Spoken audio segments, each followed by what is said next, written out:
Hi there! I've been hearing from a lot of you who are just getting your new air fryers at home and you have a lot of questions. So I thought I'd make a video and give you all the answers you're looking for at one time. So first of all, some people are getting their air fryers home and they have a hard time getting that drawer out for the very first time. Well, it's really simple, and I won't tell anybody that you made this mistake, but there's some tape holding the drawer shut on either side here. Depending on what color you got, that can be really hard to see. So if you can't get the drawer out to begin with, look for the tape on the side of the drawer. Now, the most common question, of course, is people are having a hard time getting that drawer back into the air fryer. And you saw me do it over and over again when I was presenting this, so I want to tell you how. It's really simple. Once you get the hang of it, it'll be easy every time. But you want to use a scooping motion. Let me tell you what I mean. When you take that drawer out, you're going to want to put it in like you're scooping, like this. So make sure the bottom of that basket goes in first low. You see how high I'm holding my handle, and then the handle should slide right in underneath the controls perfectly and easily every time. So like this is how it should go in. If you try to put it in like this, it gets stuck on me too every time, and that's because the back of the basket is hitting the element and getting stuck. So remember the scooping motion. High handle, in every time. Perfect. Now, some of you have some questions about the divider. Now, when you get your air fryer home in the box, the divider is lying flat in the bottom of the basket. You see? There it is. Some of you say, hey, what about those silicone tips on either side of those the divider? Should I take them off or leave them on? Leave them on, because they are there to make sure that it fits snugly in the basket and doesn't scratch the surface. So it goes in just like this. You can slide it down, and that's how it fits in there. See? Perfect. Now, I have brilliant people following me on Facebook.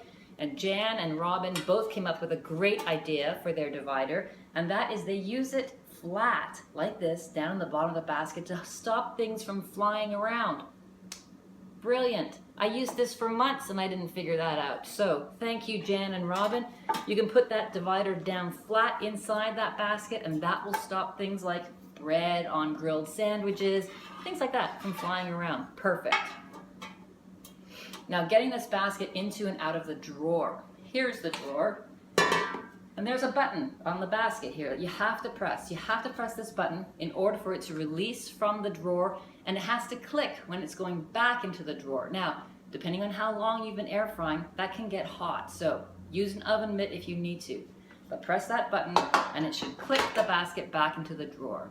Now, when I take it out of the air fryer, I hold the plastic side with my hand, or I put it down on a counter and then I release the basket from the drawer. If you hold this side, this is going to be hot, so make sure you use an oven mitt there as well.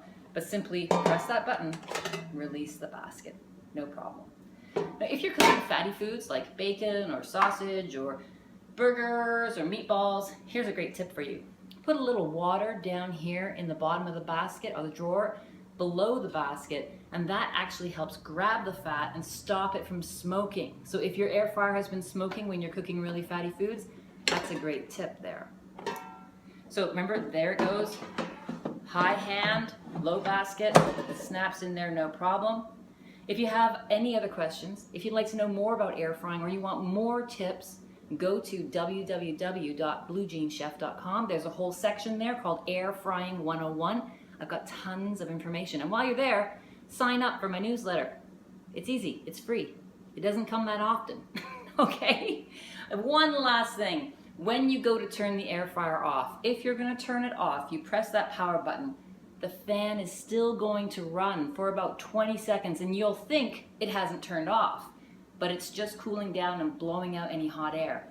If you think it hasn't turned off and you press the button again, you've just turned it back on. So patience is a virtue, not one that I've had all my life, but I'm told it's a virtue. So remember to press that button, let it cool down, and then it'll turn off on their own. I hope that's been really helpful for you.